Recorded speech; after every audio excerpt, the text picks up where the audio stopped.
Welcome to Strange Familiars. Allison. Yes. It's good to see you. Yeah, somebody else was warming my seat last week. Is it still warm a week later? It is. It's the wool. All that wool. Mm-hmm. Allison. Yeah. We still have bandanas.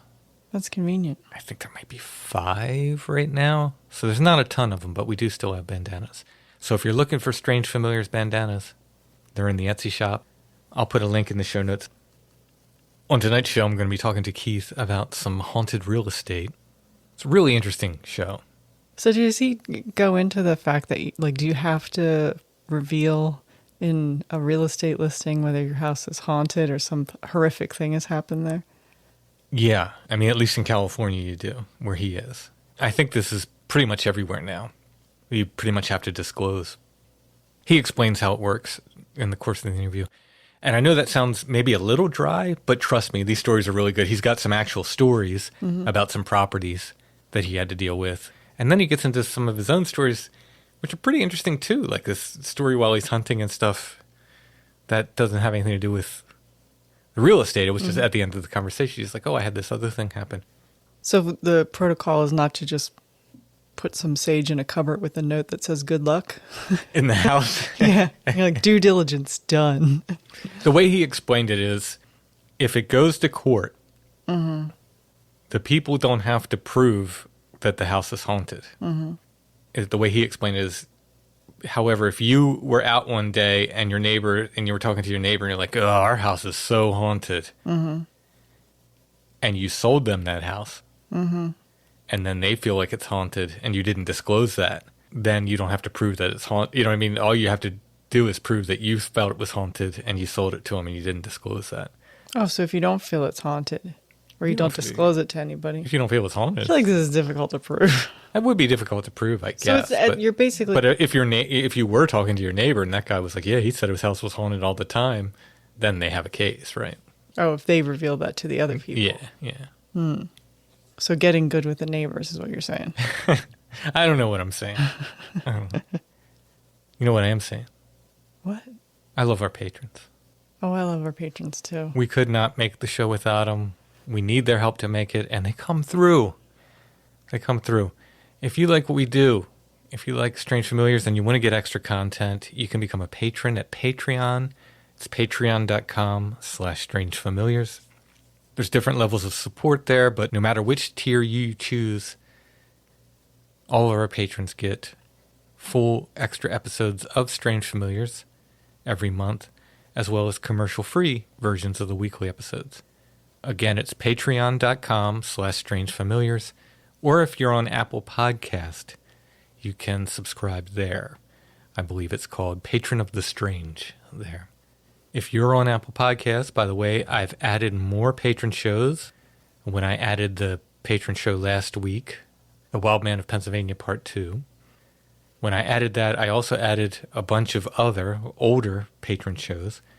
I'm going to keep at it. Eventually, all of the shows that are on Patreon will be on the Apple Podcast subscription as well.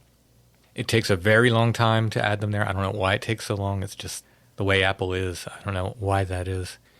It takes me a minute to load one on Patreon. It takes like 25, 30 minutes to load one on Apple. Don't know the difference. But in any case, I'm doing my best. I'll get them up there as soon as I can. It goes back to, I think, 2021 now, the patron shows that are on Apple. I'll keep at them. Eventually, they'll all be up there. So thank you, whether you're a patron on Patreon or via Apple Podcasts. Thank you so much. It helps support us. It helps us make Strange Familiars. All right, let's go ahead and get to haunted real estate.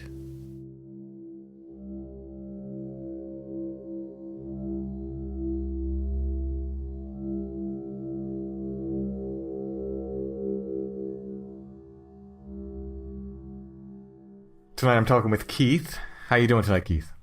I'm doing great. Thanks, Tim. Oh, thanks for coming on Strange Familiars. You have kind of a unique take that we haven't had before. You deal in real estate, and you dealt with sounds like some strange properties along the way. Yeah. So I've been in it well over 20 years in the real estate business here in Southern California. And originally what had happened was we have what's called real estate disclosures. So the days of buyer beware, in the late 70s, you get a contract when you bought a house and it literally said buyer beware. But in California and maybe other parts of the country, that's over. You have an obligation as a seller to tell buyers everything. And through litigation over the past probably 30 years, it's getting to the point where people are going to tell people everything, even if they don't believe it. So I think maybe at one time, probably before I got in the business, if you told someone, hey, I'm selling you a haunted house, they would laugh at you. Or if a realtor told someone, hey, you should tell them your house is haunted, they'd go, they won't believe me. That's crazy. Right. But now it's like better to be safe than sorry. So I keep coming across these funny circumstances that relates to disclosures, and it's kind of opened the dialogue. I haven't personally had too many crazy paranormal experiences that relates to real estate, but I've had stuff run up against me that I think is interesting, super interesting. That's why I called you. Oh, yeah. So I'll tell you it's well over 20 years ago, I went to this gentleman who is an attorney. He's famous. You can look him up. I think his name is Robert Brand. I just went to one of his seminars, and he writes all the disclosures for these troubled houses. He's an attorney, and he was doing a presentation on why you should disclose and not worry about it. And he did the Heaven's Gate. You remember that horrible situation where the people all murdered themselves because they thought they were going on. He wrote the disclosure on the O.J. Simpson Bundy house. And you can imagine buying that house after all the people driving by and knowing where it was. He wrote the disclosure on the Brady Bunch house. You remember the opening scene in the Brady Bunch where they would have that house on the hill? And he actually told me that he went to the house 3 times, and there wasn't one time when he was there where someone didn't knock on the door. Oh, wow. So that's like something that someone buying the house would want to know. Sure, yeah. Is that you'll never have any peace. There's always going to be some Brady Bunch fan knocking on your door, seeing if the Bradys are there. Oh, wow. So this guy was just kind of reiterating, hey, we're in a new time, and this is 20-something years ago. You've got to disclose to buyers. They have an obligation to know anything you would like to know if you're buying the house. And if you approach it like that, it adds, all of a sudden it creates fertile ground for, hey, it's haunted, or fertile ground for, my father had a violent death here. So it kind of opened things up where I heard stuff. And I thought this was kind of funny, or maybe not funny. It depends on your perspective. I remember going to an attorney who I was friends with who ran a bunch of Prudential offices, which are now Berkshire Hathaways. And this guy's passed, but his name was Murray. And I was telling him about the seminar I went to. And he goes, oh, I see all the problem houses. We've got 20 or 19 offices all over Los Angeles. And he's like, one time we asked the guy to disclose things to us. And he said, hey, I poured concrete in between the drywall and the wood framing on this entire house. And I covered the ceiling behind the drywall, in the attic with sheet metal. And they're like, well, why did you do that? You destroyed your house. He goes, well, I have to disclose it to the buyer because aliens were abducting me. And I don't want to make light of this. Maybe they were or whatever. But this guy was serious. He had completely destroyed his house because he had this trauma. Wow. And I would love to interview that guy. I really would. Well, this is 20-something years ago, Tim. And Murray was probably talking about something from the 80s. Right. And Murray was a hardcore guy, so he's like, I'm like, what did you do? I was a young guy. He's like, well, we sold the house. We marketed it as alien proof. There's always a buyer. It's better to be honest. No. I mean, my question to that guy would be did it work? Because a lot of times people... That's a great question. Yeah. I couldn't talk to the guy. I was just talking to Murray. Right, yeah, but exactly. Because a lot of times people do this stuff and it doesn't work. Well, maybe that's why he was moving. Yeah. It didn't work. Yeah, maybe. That's interesting. That's my only sort of alien connection story. I'd mentioned that there was one, but that's it. That sort of made me kind of lean in. I was young at the time, and it made me sort of lean into, hey, it's better to be safe than sorry, and just interview people and ask people. And the whole story about him selling it to aliens gave me a lot of people who wanted an alien-proof house, gave me some reassurance that hey, it's better to be honest.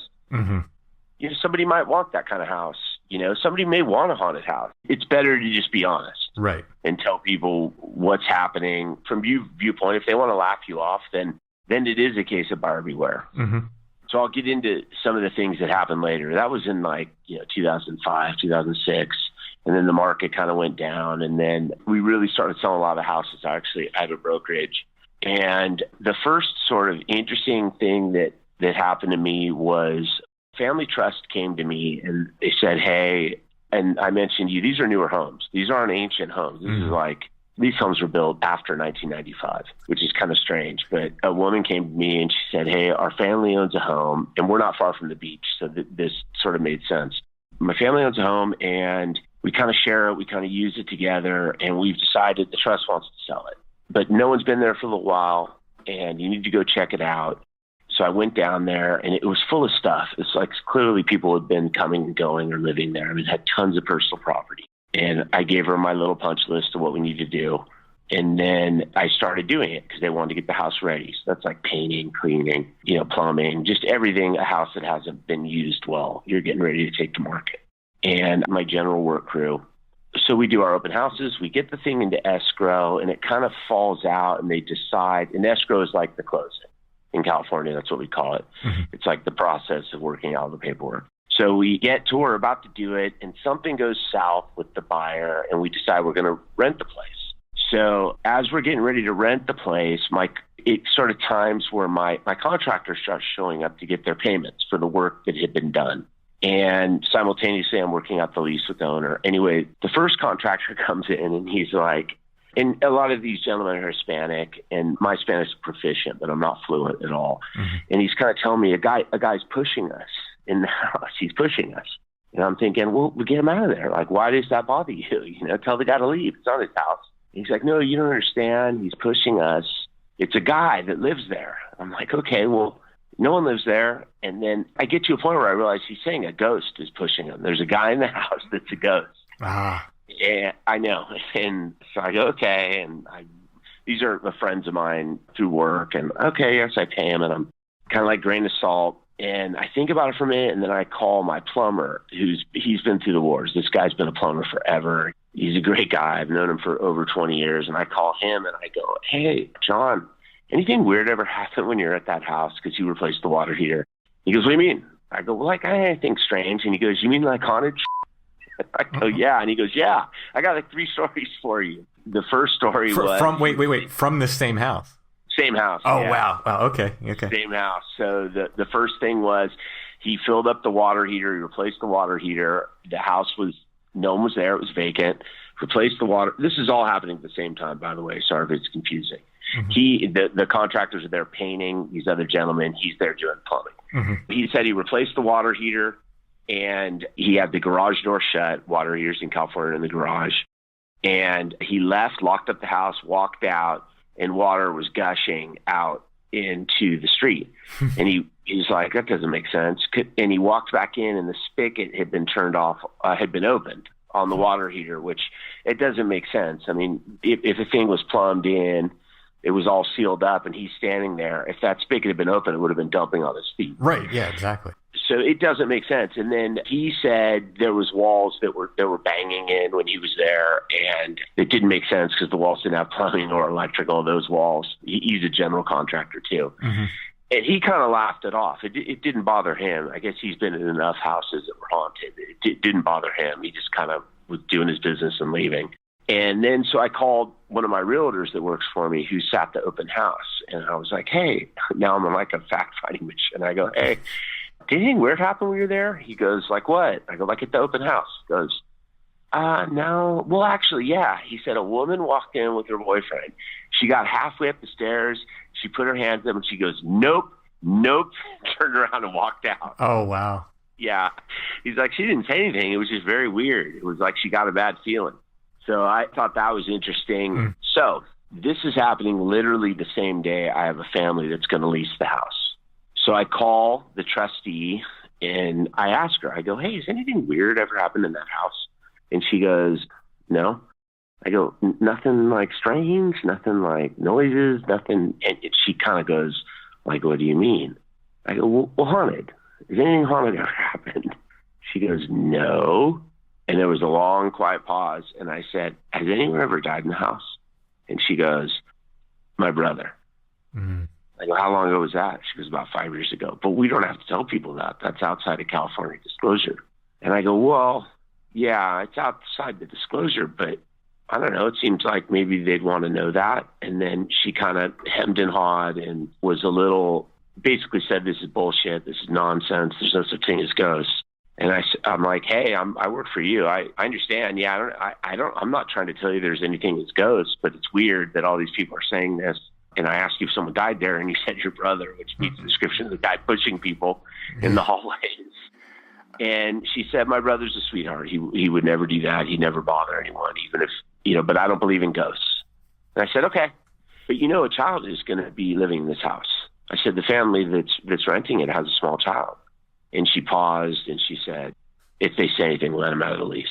And I thought, well, either you believe in ghosts or, that's a weird answer. But anyway, we were super attentive. The follow-up is literally they moved in, and I think maybe 8 days later, I got a call from the tenant and said every light bulb in the house popped. And I called my electrical company, and they're like, no, there's nothing. If it was some sort of surge, it would have hit all because these are kind of condos. It's like, it would have hit all the condos in that block. Like, that doesn't make sense. So I replaced all the light bulbs. I never heard anything about it since. They've been tenants forever. But yeah, that was a kind of a weird circumstance. Yeah. Now, let me just step back a little bit here. Did you say whoever those contractors said were pushing them met the description of her brother? Yeah. Yeah, for sure. The age and everything. They said it's a dude. He's like 50 years old, walks by us. We follow him into the back bedroom, and he disappears. Oh, wow. Wow. Yeah. It was like a language barrier because the gentlemen speak English well, and I'm proficient in Spanish. It was more like I was confused. And they were talking to me as if I've bought into ghosts. So there was like a moment where I'm like, hey, it's the neighbor, get him out of there. And they're like, no, it's the homeowner. Well, it's not the homeowner. I talked to the homeowners. So it's kind of a weird, our lines were crossed. Yeah. Now, like I said, that's a weird thing to me because it's a newer house, Yeah, but like I was saying before we hit record, a lot of the stories we get are from newer houses. Some of them are from brand new houses. So I don't know what that means. My gut tells me that, maybe that's not always the spirit of a dead person that's haunting. Maybe it's the spirit of something else that's haunting the houses, but I can't say for sure, And another thing that sort of happened with me, I'm not uncomfortable talking about this stuff. If someone tells me, oh, this is nonsense, it doesn't really hurt my ego. I don't care. I still have to go talk to people all day long. It doesn't bother me. Most of the time, it's fun talking about it. I'm sensitive to people that actually have to deal with this stuff. But like I was telling you in the beginning, I haven't really had too many first-hand accounts with this. But I did meet a woman who I would consider a very good friend. They were moving down here from the Northwest. It was either Seattle or Washington.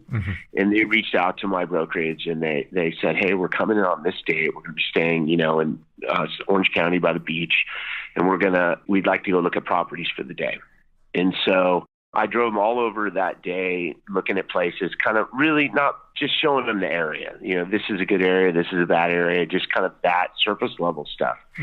And I've gotten very accustomed to this, but, as a salesperson, it's my job to make people comfortable. And it's really common by the end of the day for people to be very comfortable with me after spending 5-6 hours with me.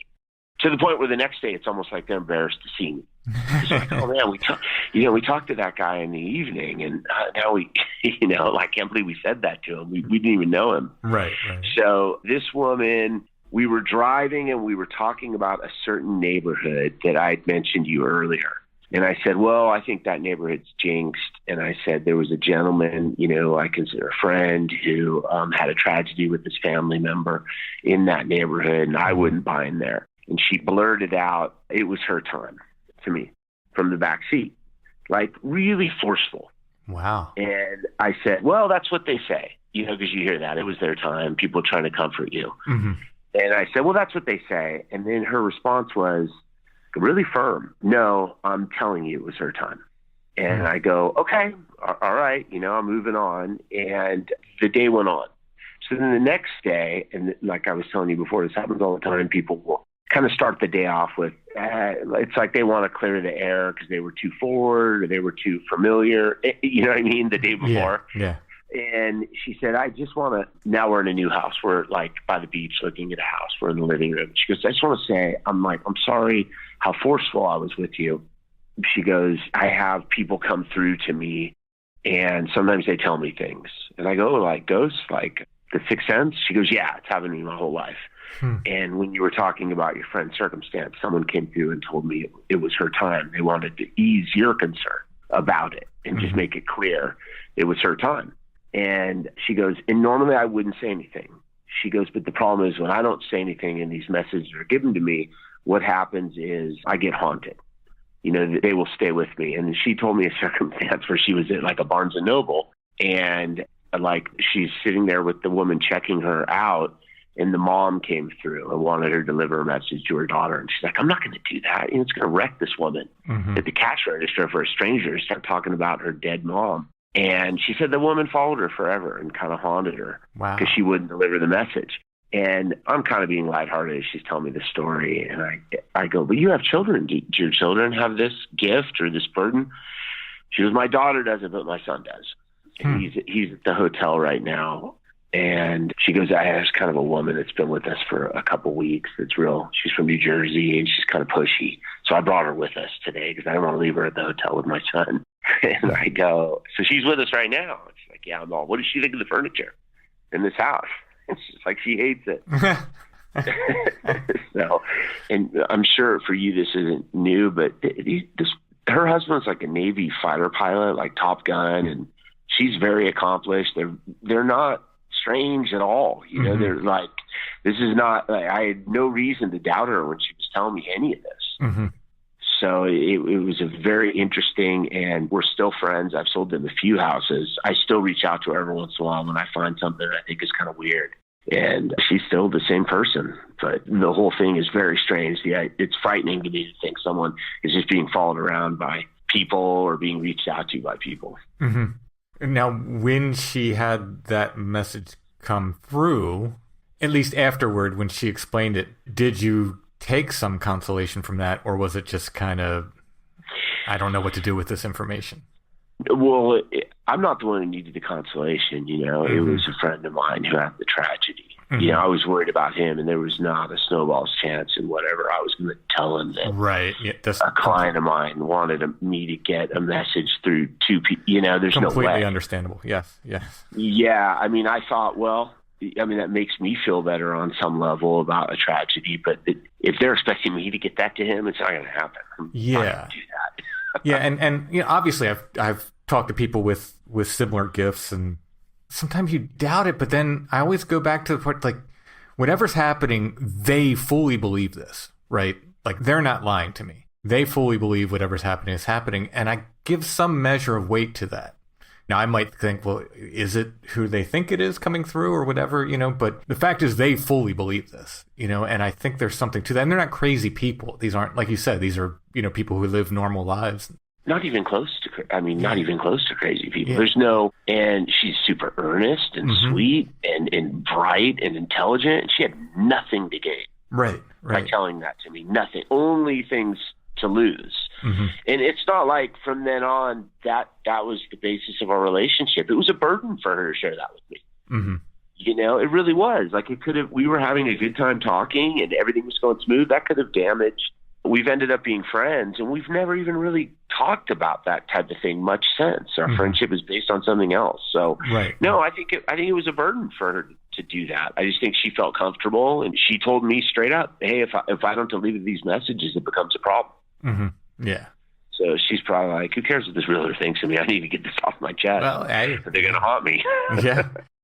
So I do have one more story. By the way, this has all happened in the last 7 years. It's not like these stories they've all been bunched up. And I had a gentleman here in town that when I first started in the business, just the sweetest guy in the world, him and his wife, and he saw how hard I was working when I was trying to get started when I was real young, and kind of started following my business along, and was, I don't even know if the mentor's the right word, but an advocate, certainly, for me, and a friend, and would come visit me at the office. And it's kind of lonely in sales when you're getting out. So I really appreciated our friendship, and his wife was the best. They were just the greatest people.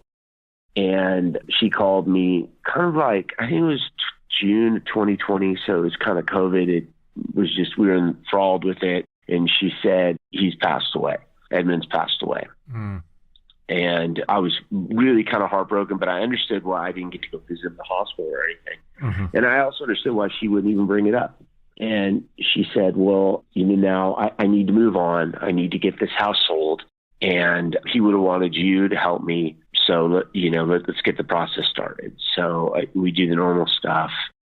And I don't want to bore everyone with the whole process, but, it's everything, especially with a widow. It's like getting the house cleaned, just trying to inherit as much of her problem as possible to make the process seamless. Yeah. I know maybe a lot of realtors don't do it, but I'm just view it like almost property management. I don't want her to worry about anything. And especially because she's a friend. So then I have a dream one night, and this happened when my grandfather died. So there's room in my brain that this is not paranormal at all, Tim, at all. Mm-hmm. And he comes through, and I have I miss the guy. So I have a conversation with him, and he kind of says, I want you to take care of her. Do whatever you have to take care of her. So I wake up in the morning, and I don't see it as a message from beyond. I really see it as my subconscious. Mm-hmm. Just saying, you owe this guy, and this is your subconscious sort of having him visit you to remind you what you owe them. They were loyal to you, and now I need your help. So I go to her house, she's on my mind, and I go and I visit her, and I'm talking to her, and she says, Edmund visited me in a dream last night. And he told me that I just needed to listen to you, that you were going to take care of me. Oh, wow. Wow. No, there's more. There's more. Because as she's telling me this, I'm like, we both loved him, differently, but I go, of course. Of course you're thinking that. You love the guy. This is your husband.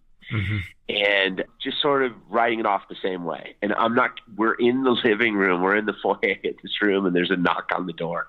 And it's a cleaning crew. And I say to her, I go, oh, I was going to call the cleaning crew. And she goes, I didn't call them. And this isn't her weekly maid. I use what are called clean and show crews that I bring in that scrub super hard to get the house ready. And I've used the same company for years. In fact, he had used them a few times because he asked me for referrals. So they kind of knew them. But it wasn't weekly cleaning, okay, that they had them. And the door opens, and it's these two Hispanic ladies, and their English is they are not proficient in English at all. And they come through the door, but they kind of know her, and they definitely know me. And the cleaning lady said, I was told to come here. He visited me in a dream, and he said, you guys needed the house cleaned. Wow. Yeah. She almost had tears in her eyes. Wow. He was making the rounds, wasn't he? He made the rounds, yeah. Now, I was able to write off mine. I was able to write off hers. But I can't write off that one. That was the one where I'm like, what the hell? That is unreal. Wow. So, yeah, that was crazy. Huh. And that's sort of, it was unbelievable. We sat there for a while, and I asked her a ton of questions. She just said he came to me and said I needed to come to the house. So she showed up, and they're expensive cleaners, by the way. Their time is valuable. Mm-hmm. That woman, maybe she just had a dream. I don't know, but she felt compelled to drive over there to visit a house where the person hadn't hired her and knock on the door. Wow.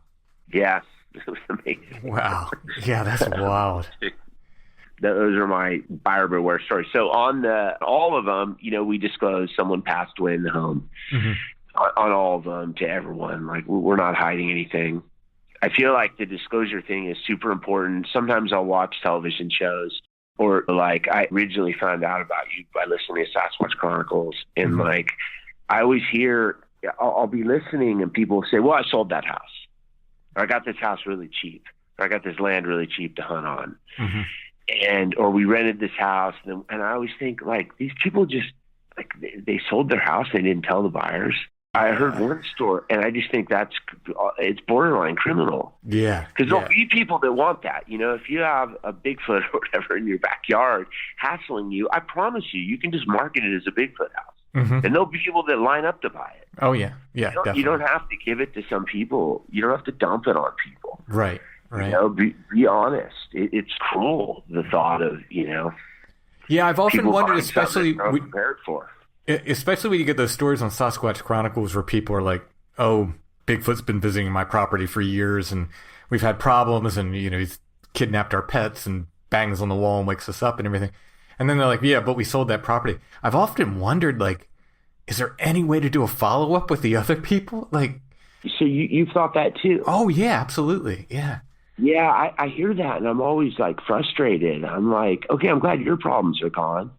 Yeah. But like, you know, there's people that spend so much time looking for Bigfoot. Like, you could easily just offer that to them. Oh yeah, yeah, definitely. Why are you pawning it off on other people? People probably pay a premium to have a Bigfoot haunted property.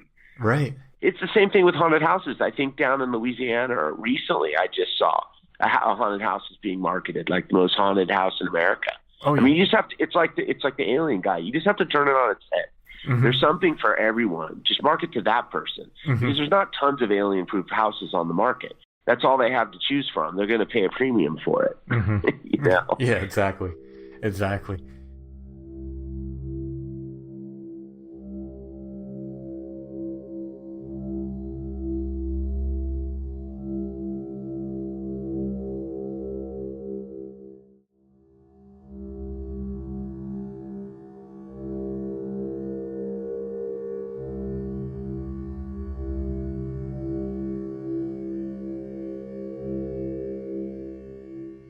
So in all your years of doing this, and you can give me a number or just a percentage, about how many haunted house disclosures have you had? You know, I just told them to you. Okay, so it's just that many in all the years. Yeah. I mean, it's not something super common that happens. No, not in my experience. I mean, if I would say it's like maybe 1%, but I will say, for the first 10 years of my career, maybe because the homes were newer here or whatever, it was very rare to sell a house where someone passed in the house. That was super rare. Mm-hmm. And I mean, I feel like now it's almost every house. And that happened in my professional time. So maybe we'll see more. I don't know. I mean, maybe it's just me where people open up and tell me, or maybe I ask questions. I don't know. But it seems like we're getting more and more properties where people have died in, or at least they know they have. Yeah. Right. The information's out there now too. I think of it in ways that research for us, if we're doing like historical research on a topic, it's so much easier for us now than it was even 20 years ago for people. Oh, yeah.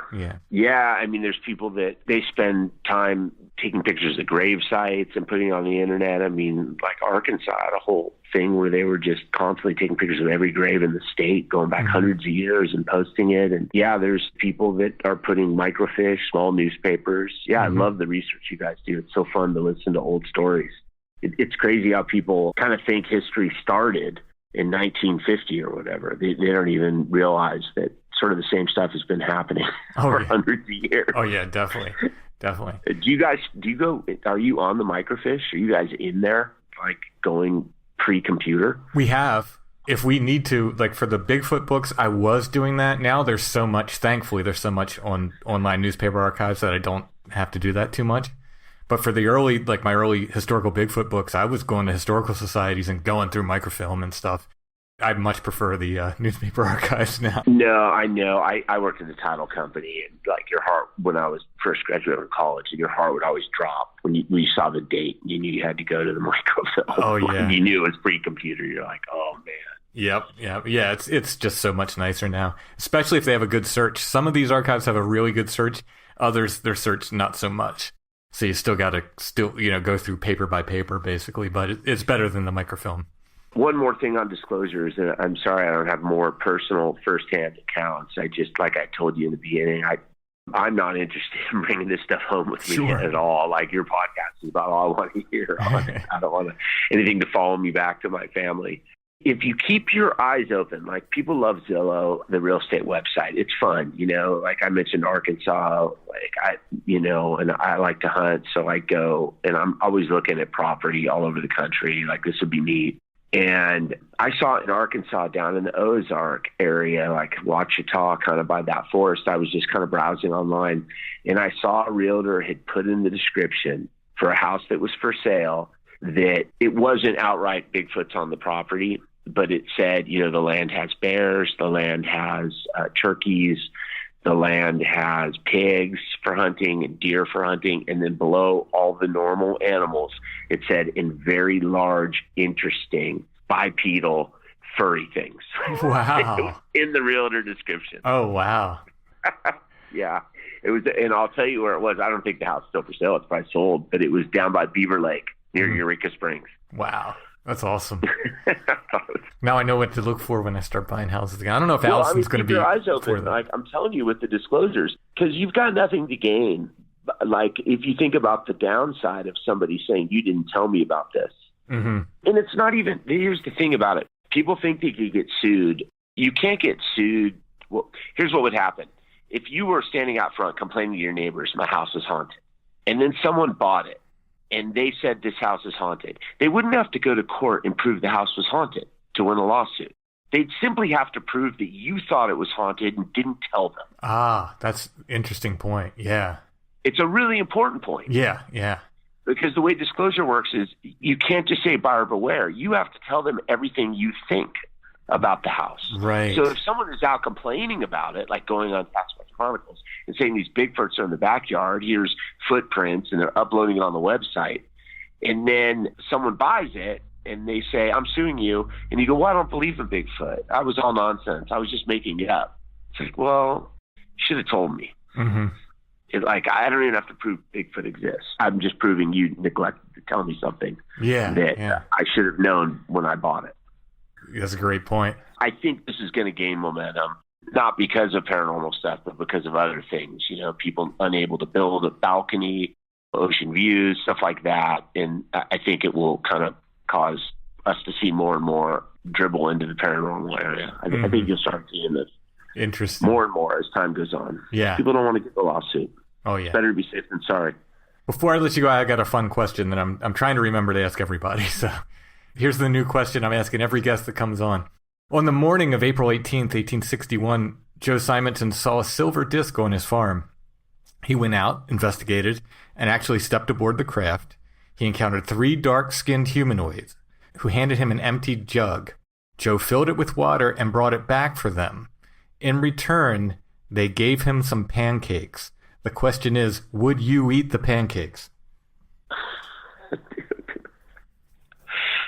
No, no. That is my answer too. Unbelievably, there are a lot of people in the Strange Stories Discord who are like, I would absolutely eat the pancakes. I'm like, what? Would you eat anything that someone gave you that you didn't know? Yeah, that's the bigger question, maybe. And then in meeting someone in a very odd situation like that, I don't think I would eat the pancakes at all. What part of 1861? It was 1961. 1961. Okay. Yeah, no, I'm not eating anything from it. I worked at a restaurant. Everyone should be careful about what they eat. Trust me. Who knows what the cleaning standards are aboard UFOs? I was going to call you years ago about my Ouija board thing. I thought about it a lot, and I just kind of don't remember it other than it was traumatic as a kid. And I had like a summer in Alabama. I went and visited my cousin. And I don't like to talk about this with anyone. It was a girl cousin I'm very close to. And for whatever reason, we got addicted to it. And I'm only bringing this up because I haven't been able to talk to anyone. And I wanted to get your take on it. But man, we spent that whole summer, we were addicted to it. And we made connection with spirits for sure. They predicted some stuff that ended up happening in my life. And there was just a lot of crazy things that happened, and it kind of built to a crescendo where I was scared. And that's sort of when I pushed it all aside. And have you talked to people before that have gotten locked in like that? Oh, yeah. Yeah. Here's the thing, Ouija boards, I generally tell people don't mess with them, right? Yeah, no kidding. There's no way. I can't believe Parker Brothers makes them. And it's not because it's criminal. It's not because Ouija boards are evil. There's a Ouija board in this house. There might be several. For a while, we were collecting old ones. I don't use them. There's nothing it's not the board, right? You can have the board. The board isn't itself evil. Some people are like, I wouldn't even have one in my house. No, there's nothing evil about the Ouija board. What is happening is you don't know what you're talking to on the other side. And that's the problem. It might be something that's honest. but lots of things are not honest that come through. And I've had too many stories of people with problems with it. And it often goes, like you said, people get results, they get predictions that come true, they get sort of addicted to it, for lack of a better word, and then it turns dark and it gets really scary. There's no doubt about it that addiction is the perfect word for it. Mm-hmm. It's not lack of a better word. I'm telling you, we were addicted. Like, we would wake up in the morning and go to it. Like, we were completely, and after, when things got nuts, and I told my cousin, I'm done. I'm not going near that thing. And when I say nuts, like, I really felt like there was something in there that was trying to possess me. Like, there's no doubt about it. Mm-hmm. And based on what was happening to me. And I'm just like, I'm out. I can't go near that thing. I don't even want to go over their house anymore. And a couple months later, one of my other cousins, like, she's back at it by herself. Ooh. And I remember being scared for her. And so that's why addiction is the perfect word. Because, clearly it was calling her back, you know? I didn't know you could do it alone. Sure, yeah. There's a certain feeling with the paranormal in general. I understand that addiction feeling. When we do these on-site shows and we get, you know, I always mention, like, we do a bunch. We probably do 10 and you hear one, right? So we're out 10 times before anything happens good enough to make a show out of it.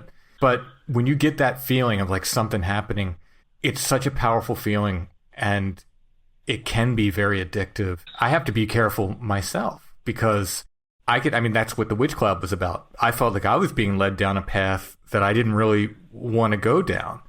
And it was only by, you know, whatever, I call it the Holy Spirit, call it whatever, that something struck me one day and I said, no, I don't want to do this. And the feeling of relief that came over me was so intense and so good and palpable. And I just felt like a cloud lifted off of me that, you know, it's a very important thing. Like, in general, I warn people, like, if you can listen to Strange Familiars or Sasquatch Chronicles or any of these shows and not get yourself involved, if that's enough for you, if you can stop there, stop there. Because of that addictive feeling and because you can get lost in this stuff. I know there are some people it's never enough and they got to go out and experience it in themselves. And I'm one of those people. I had to do it. But you got to be really careful about it, and you got to be smart about it, and you got to take breaks and not get obsessed. Yeah, that's interesting. It's funny you mentioned Sasquatch Chronicles. I told you I hunt. There are, like, places I don't even want to go hunt. Like, I literally am like, there was a deer tag down in South Cleveland National Forest. I hunt in the Cleveland, and I'm like, I don't know. I've heard, like, encounters down there. I don't even go down there and deal with that. I have to hike in at 4 a.m. when it's dark. I do not want to go in there and have to deal with some creature. I already have to deal with mountain lions. It's the last thing I want to deal with. It's like right. a Bigfoot. Right. And chances are it would never happen. Right. But great. I love that notion, but I'm already looking over my shoulder constantly. Exactly. I mean, you have to worry about. Yeah. I was in the woods for however many years, 40-some plus years before I was ever attacked by a rabid animal.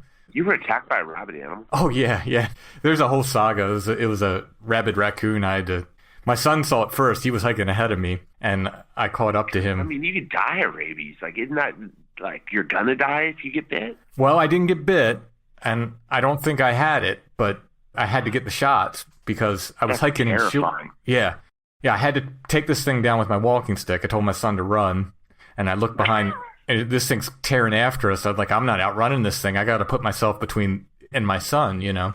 Yeah. So and luckily I had a walking stick with me.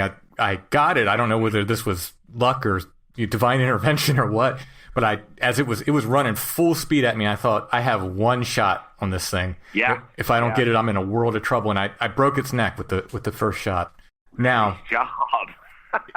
there was a bunch of weird stuff that surrounded this, though. I mean, if you go back, I'm trying to remember the show. It's one of the shows I did with Clint from OK Talk, where I talk about it. There's a whole lot of weird synchronicities that surrounded this event that kind of knocked me on my butt for a while. Like, I was honestly scared to hike for a while, especially in Hex Hollow where this happened.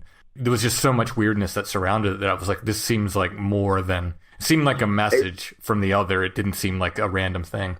But in any case, even though I wasn't bitten, I broke its skin. And anytime you get that close to a rabid animal, you have to get rabies shots. So yeah, they check you in, huh? Yeah, I had to get the rabies shots. But because of my MS medicine, they didn't take, which they didn't account for that. And luckily, I didn't have rabies, or I'd be dead now. But yeah, so it's a weird thing, and now I'm always very kind of like, ugh, there's a big question as to whether the rabies shots will actually work for me because of my MS meds and stuff. Yeah, because you've got it. Yeah, my wife has rheumatoid arthritis. Yeah, so it's also an autoimmune. Mm-hmm, yeah, so with the immune system gets killed. suppressed. I heard you the other day talking about the heat. She gets killed. We live at the beach. She gets killed by the heat. Oh yeah, same thing. I always feel for you. I'm like, oh man. Yeah, it's rough. Brutal. But yeah. If you go back and listen, I can send you the link to the raccoon episode. Oh, cool. I had one more weird thing I want to just run by you. Please do. I know you're not a psychiatrist. No, please do. And you mentioned because you spend a lot of time in the woods. So the area I hunt, it's very weird. It's a national forest. There's 3.2 million people in Orange County, and it's like 28 square miles. And we're packed in tight. Because the land is so valuable. And then at the back end of this, have you ever been to like Orange County, Newport Beach? No, I've never been south of Disneyland.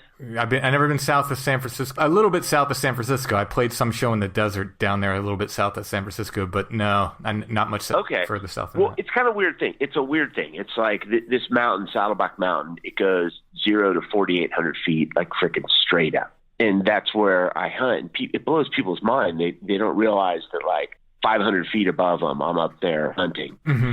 But I like it because I can be home, and it's really not the killing the animals. It's just getting out, in the woods. Sure. But because I'm up there and I'm staring down at all these lights, I don't feel like I'm in the woods, like probably you do when you go to the Alleghenies or when you climb, you're in the woods. So I always feel like I'm just sort of at a park. Mm-hmm. And there's mountain bikers that blow by. I mean, it's pretty busy. But I hike in the dark I have a hunting spot where the deer are. And this happened to me last year. And it was very weird. I went in, it was not my imagination. This happened.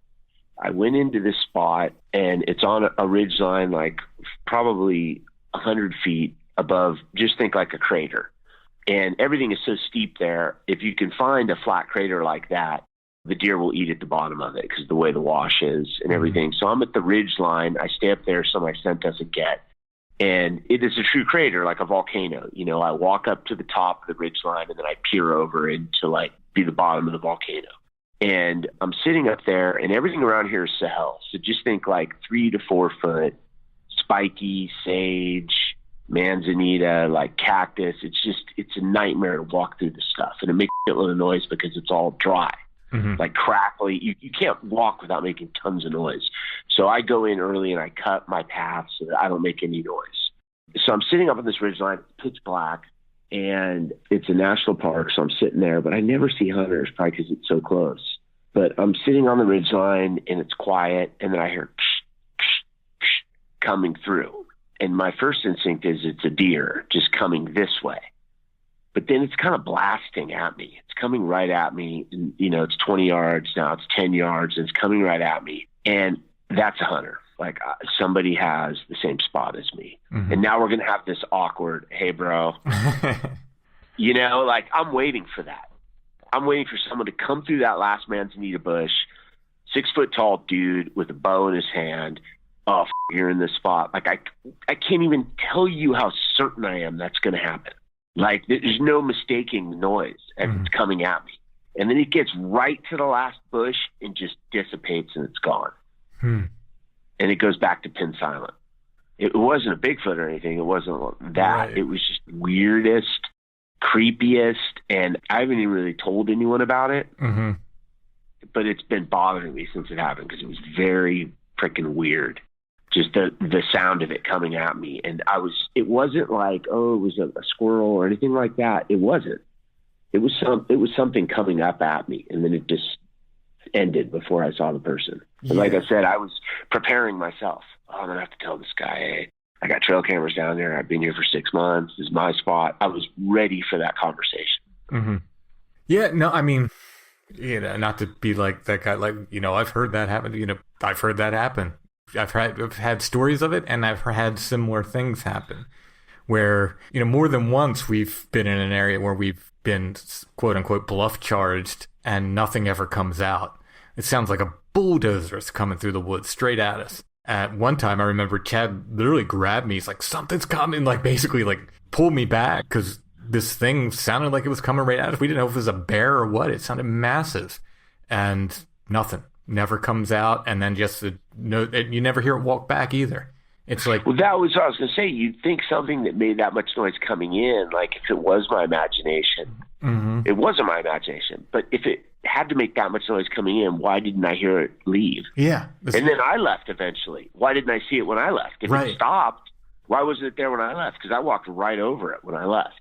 Yeah. It's not like you can slip around. Like, I'm telling you, everything, it's loud as hell. Like, there's nowhere to go. It couldn't have just left without making noise.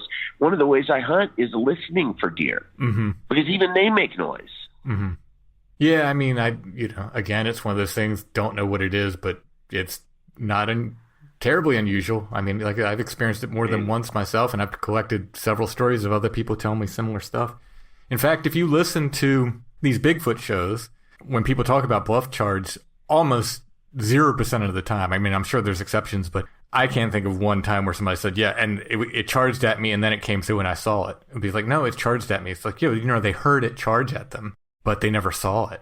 Yeah. Or was it something else or what? Yeah, who knows? But yeah, it happens for sure. I'm not terribly surprised to hear that. Have you had encounters with Sasquatch when you go into the woods? I don't know what it is. There's been times where we've had something. I've never seen anything other than like brief flashes of stuff at that place we call it Site 7. Like just flash of something moving, kind of like a flash of movement, let's call it. Something gray and then something big and white another time. I'm hesitant to say it was Bigfoot. Another time I caught huge, big white eye shine, like eyes the size of fists there in my flashlight. And you could literally see it turn. You could see whatever it was, its head turned because it turned away from the light, and then it turned back to look, and you saw the eyes come back into the light again. But I couldn't see anything else other than the eyes. So I don't know what it was. I'm hesitant to say it was Bigfoot. But, the only thing I say is I've seen things that shouldn't have been there and things that are too big to be in the woods in York County, Pennsylvania, or if we're over in Michaud. Too big for that. I did see, we were driving one time through Michaud Forest, and I saw something humanoid squatted down by a tree. It was all black. And we were driving up this forest road, and I made Chad back up. I was like, dude, there was something by that tree. And by the time we backed up, whatever it was gone. So again, I don't know what it was. Could have been a guy. Could have been a dude. If it was a dude, it was a big dude, but could have been a dude there. So I don't know. I'm hesitant to say what I see until I get that full on, full body. It steps out on the trail in front of me. I'm not going to say I saw Bigfoot. Yeah, and I don't know if I want that. I don't know if I really don't know if I want that. My older sister was a camp counselor at a YMCA down in Hemet, which is like east of that Cleveland National Forest. Really not far from the famous like Zubies thing that happened down there in Alpine. Yeah, and, great story. She was a counselor down there, 87 to 89. And I remember she came home just terrified one time. And the story is, they had a payphone. And she was Mr. Boyfriend. She's on the payphone forever. And then she was walking. Everyone was gone. She had to walk all the way back to the stables in the dark on one of those roads, that separates where the campers stay and the horse stables, probably 400 yards. And her story always was, she said, well, this mountain lion was growling at me and pacing me. Mm-hmm. And that was always her story. And I started listening to Southwest Chronicles, and I went to her not long ago. And I'm like, that was not a mountain lion.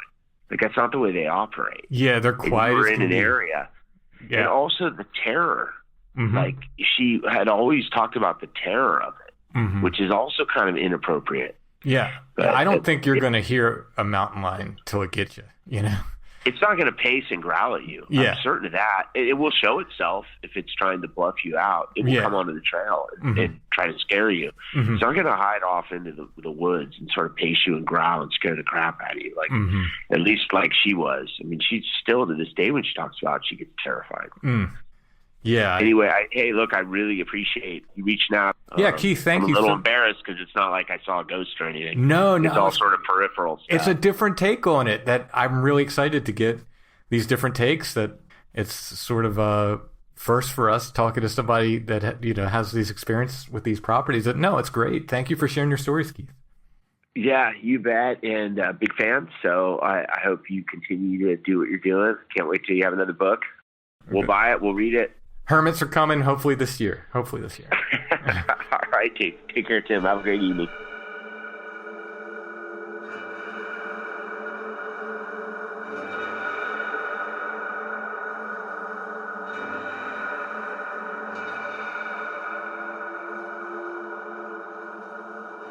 All right, Allison. I didn't do this ink drawing. Are we allowed to sell pen and ink that I didn't do? I'm allowed to. You're allowed to. Okay. All right. It's definitely not my style, although I could see there are elements that we share, this artist and I. He's a fan of the line, as am I. Mm-hmm. Big fan of the line. I feel like as an artist, you can't get too far away from it, can you? People have tried, but I argue that no, not really. This is an original pen and ink drawing from John Ayres, a York, PA artist. Where'd you come upon this? Oh, some little shop somewhere, I believe. Well, I'm glad you rescued it. It's interesting. You wonder how it gets there, you know? The trajectory of photographs and people's possessions is like, it's a book in itself, really. Yeah, right? Like, we often talk about with friends, I don't know if we've ever talked about it on the show, the Howard Pyle dioramas we found randomly at an auction, which happened to have been made by like one of his great-granddaughters or something. Mm-hmm. Grandsons, I think, maybe. I forget. Yeah.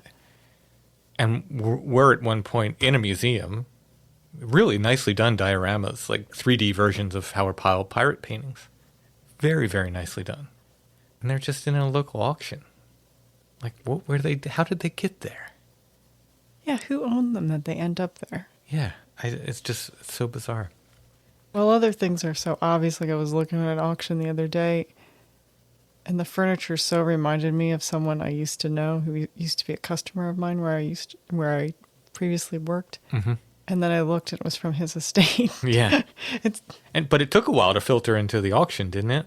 Like he died a little while ago, right? Yeah, I think he died last year. Yeah, it takes a while. You know, I think your ashes are dispersed and settled long before your possessions. And What are the chances that this furniture is haunted? I'd say upwards of 83%. Really? Mm-hmm. Whoever got it, they're in for an interesting ghost. He was an interesting fella. But do you know anything about this artist for this pen and ink piece? I don't, and I've researched and tried to find out about him because I wanted to. I mean, it's to me, it must be sort of 30s-ish, late 30s-ish, I think. It has a very kind of deco look to me. Yeah, it's got that sort of coming out of Art Nouveau time. Yeah, into Art Deco, yeah. And it's a pen and ink of a dancer, and I don't know if she's supposed to be of a particular ethnicity or if it's modeled off of like Isadora Duncan or something. I don't know. Yeah, it's very stylized, so it could be almost anyone, but it's so nicely done. And I love like that real actual pen and ink when someone's dipping. Yeah, this is definitely India ink. Yeah, you get a darkness with that you don't get with other pen and ink. Shall I grade it on his pen and ink skill? No. The whole world's not a Yelp review, actually. Wise words.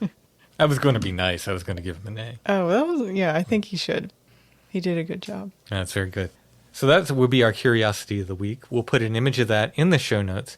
If you click on that, it'll take you to our Etsy shop, where you can purchase that and other Curiosities of the Week.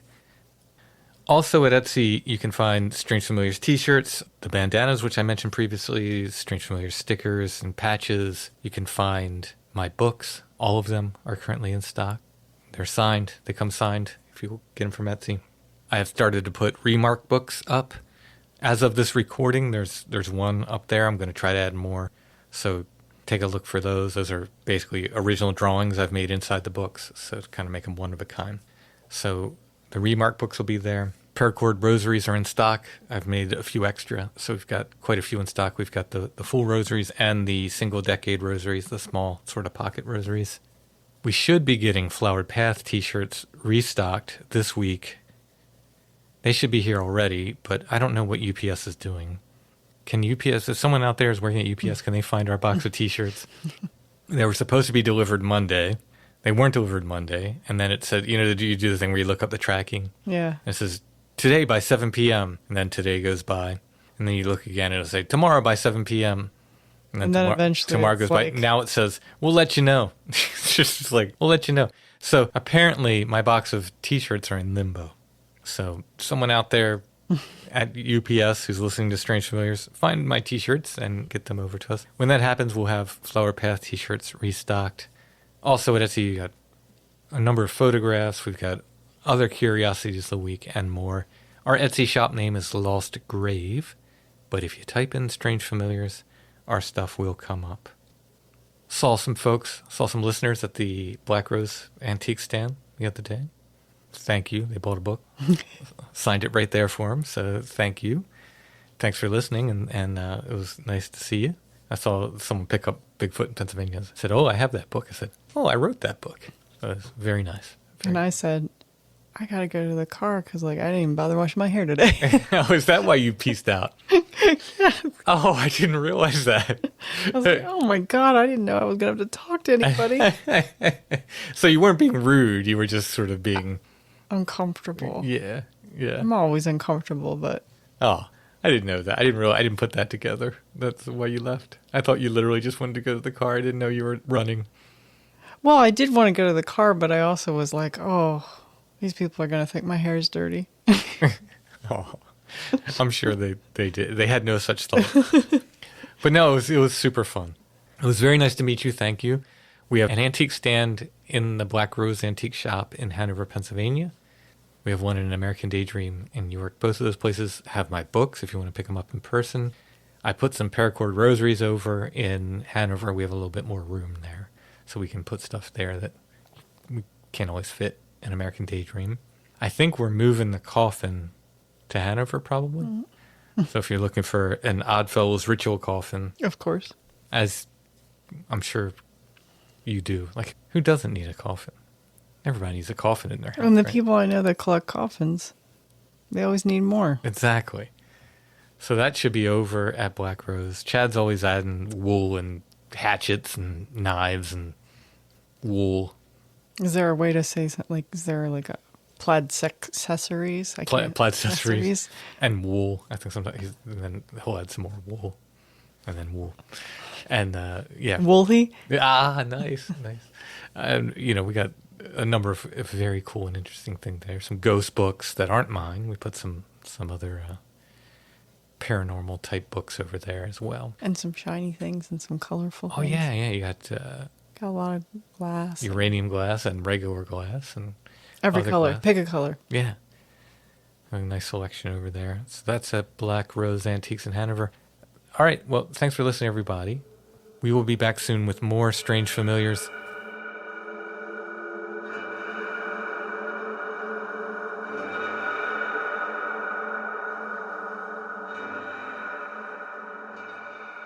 Strange Familiars is a production of Dark Holler Arts. Intro and background music is by Stone Breath. If you want to hear more or purchase music, you can go to stonebreath.bandcamp.com. You can get Stone Breath CDs and vinyl. I don't think we have any Stone Breath t-shirts right now, but some of my books are on Bandcamp as well. You can check that out over at Bandcamp, stonebreath.bandcamp.com. We're on Facebook, facebook.com/Strange Familiars. You can join the Strange Familiars gathering group there. We're on Instagram at Strange Familiars, and you can find us on the web at strangefamiliars.com.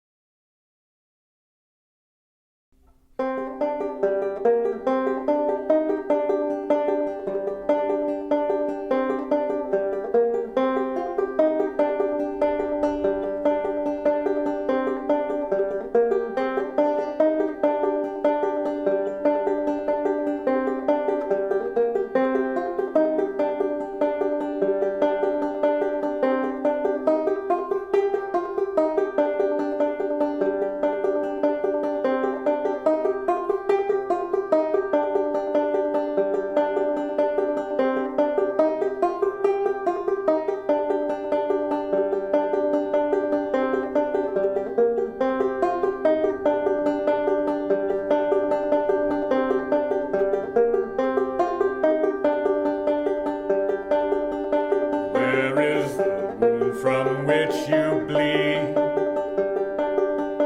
Red is the road that brings you to me. White are the lilies in your way. Quietly walking like some lost saint. And lo, the blood falls at your feet. And colors the waving weed, and runs upon the swaying ride. There is a blood moon in the sky.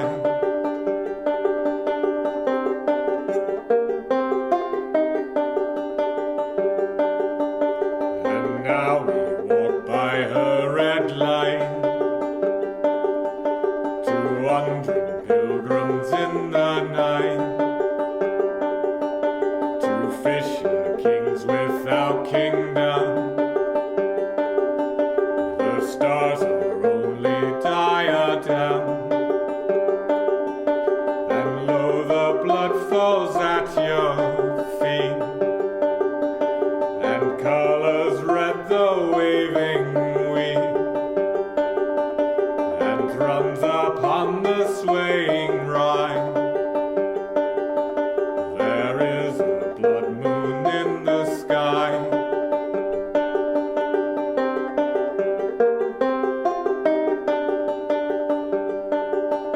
Brother of stars and winding ways, brother of song through night and day, brother by time, by drought or flood, brother by deeper root than